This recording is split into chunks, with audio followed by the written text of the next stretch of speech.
Later this month, the latest Robert Eggers film, a remake of Nosferatu, drops in theaters. So let's talk about it.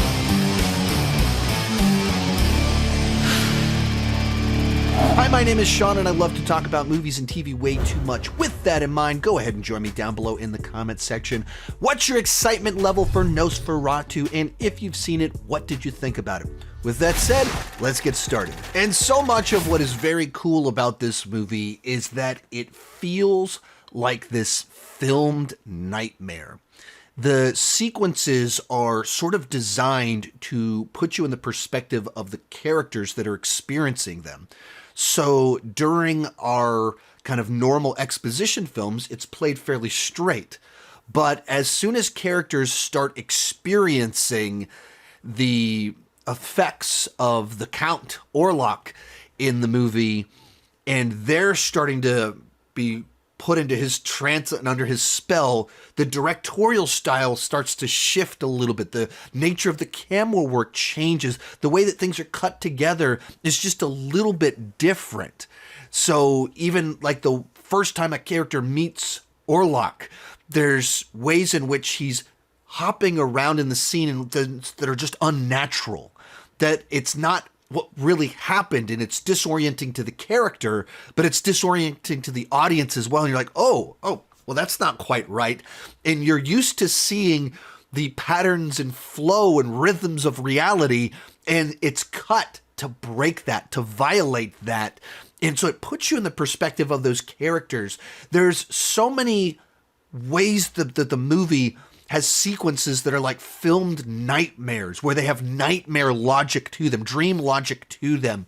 Even the way that it transitions between things, where you'll have a person staring out the window and the camera will kind of unnaturally move towards them.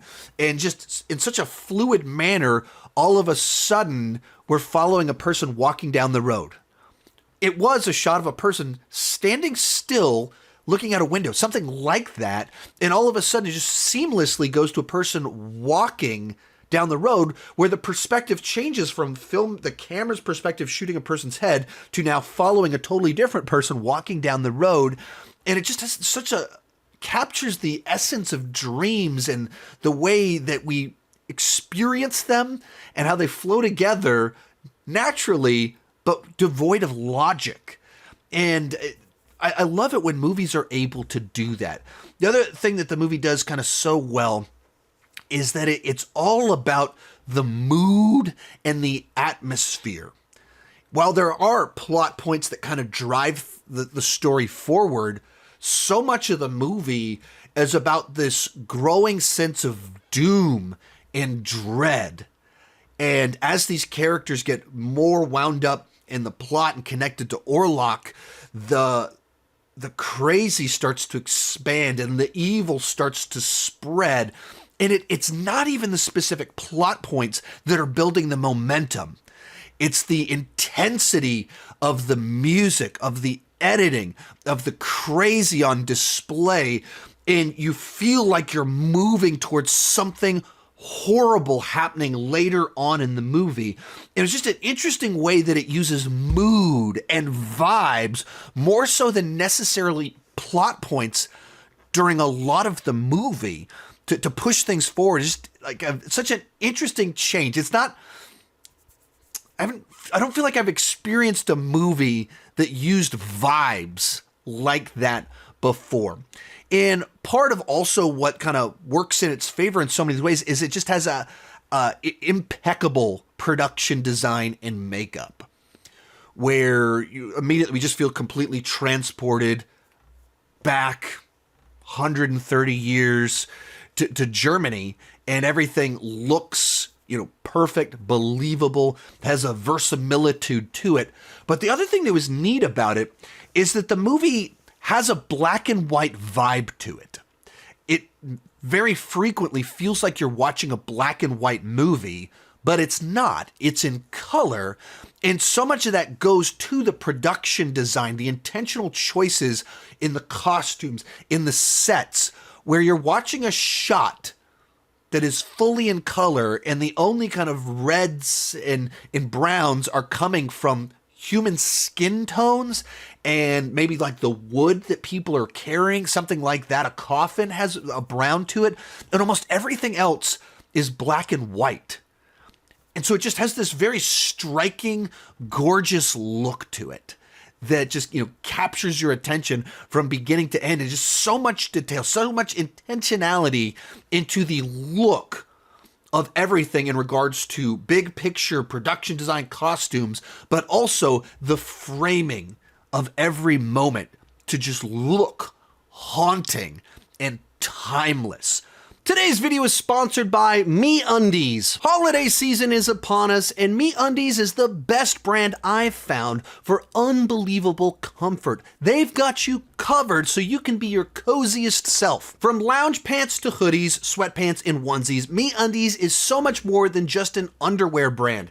And since the holidays are here, what could be a better gift for everyone on your list than the gift of comfort from MeUndies? MeUndies has a cut for everyone with over 20 different styles in hundreds of different colors and prints. My wife's favorite movie is a shark movie, so I got these shark patterned undies. So of course my wife loved them. MeUndies' signature super soft micro module fabric is breathable, stretchy, and so comfortable, making it ideal for all day wear. And during the holiday season where I'm just laying around, this is the comfort level that I want. If you're not happy with your first pair of undies, it's on MeUndies. Knock out all of your holiday gifting needs today with MeUndies. To get exclusive holiday deals and savings all month long, go to MeUndies.com/Sean Chandler.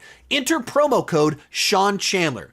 That's MeUndies.com/Sean Chandler, code Sean Chandler. Other things kind of tying into this a little bit, of course, our makeup and the classic Nosferatu from now 100 years ago is such an iconic look, and you want to find a way that is true to it, but also not just copying it. What can you do with that?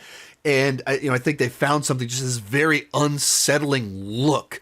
Even some of the little extra details of the mustache and things like that, just such a great creature design that's so unsettling. And especially as you move into the back half of the film, where this nightmare spreads to an entire town and this creature just shows up in rooms and things like that.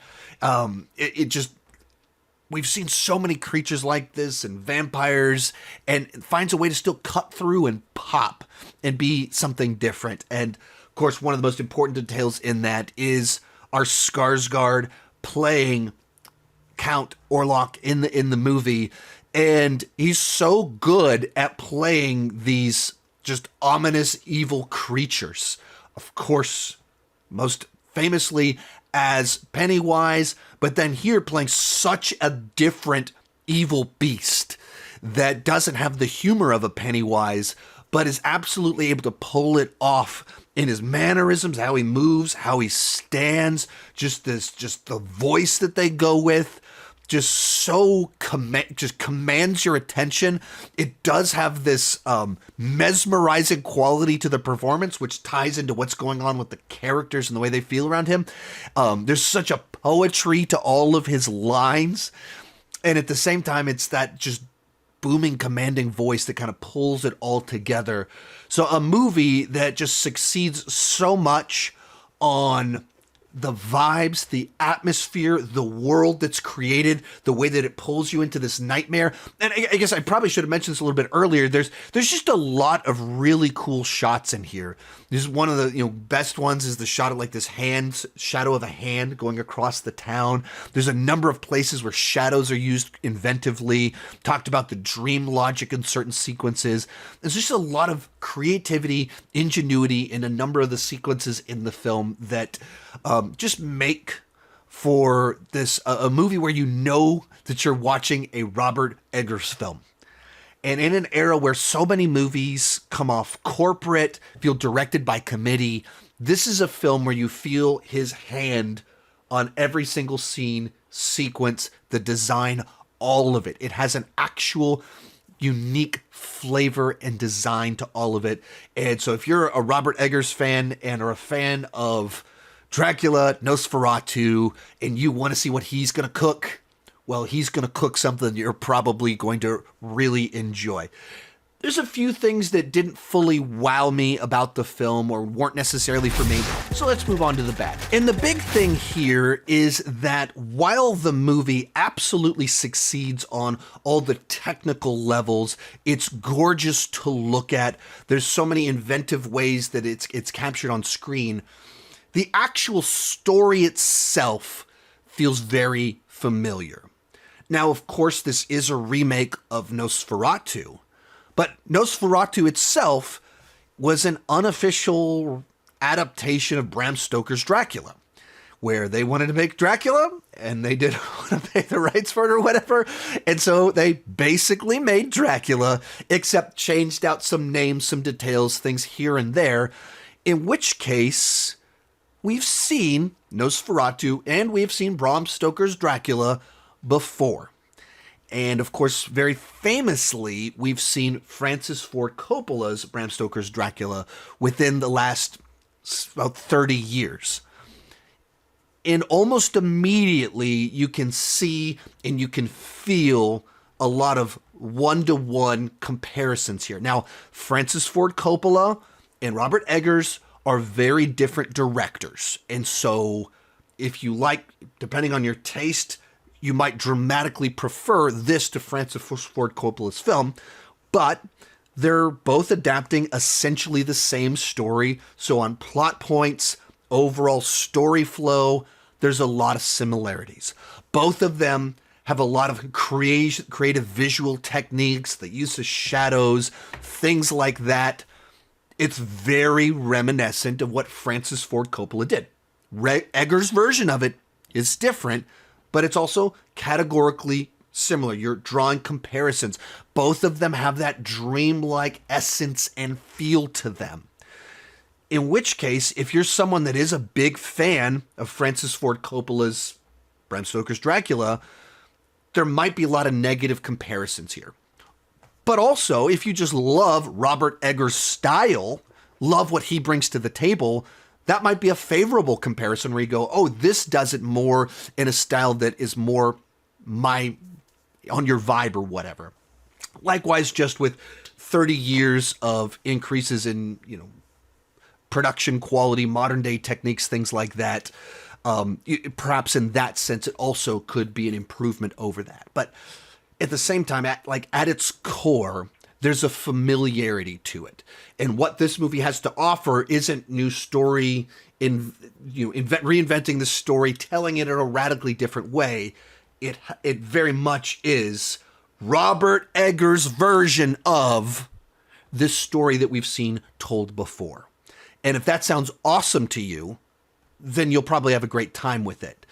If that's something that's not, if you're looking for something a little bit more on a story level, there could be a little bit of disappointment there for some people. Likewise, Robert Eggers isn't a director that's specifically on my vibe and wavelength. And even though what he does so well in kind of creating these disorienting realities and seamlessly transitioning between reality and dreams, he's so good at that. That's not something specifically that is my thing or on my wavelength. A number of his movies in my mind are reminiscent of Stanley Kubrick, The Shining, things like that. That's another classic that isn't really on my wavelength. That I can totally respect it, and I can respect the work of Robert Eggers, but that doesn't mean that it's necessarily my thing specifically. And that kind of factored in here, just on a personal taste level, personal preference. What do I like out of horror movies versus what is he like and what is he so good at? There's a little bit of a disconnect there. So if you're not into Robert Eggers' specific vibe, I don't know that this movie's the one that's suddenly going to win you over, because he's not trying to be something different. Robert Eggers is Robert Eggers. That's one of the things that I really respect about him, is that he has that unique stamp that he puts on his films, and it's on this film. It just happens to not specifically be a thing that I naturally gravitate towards. Put it all together, and while the story itself might be familiar, it's a great telling of that story with impeccable production, so many nightmarish sequences that are haunting, get under your skin, and that just has this feel and look to it that stays with you. Overall, it's a B+ on the entertainment scale, an 8 out of C, and you should see this movie if you're a Robert Eggers fan, if you're a fan of Nosferatu, Bram Stoker's Dracula. It's definitely a version of that story that you want to check out. Be sure to join me down below in the comment section. Let me know what you thought about the film, and keep talking movies and TV too much. Bye-bye.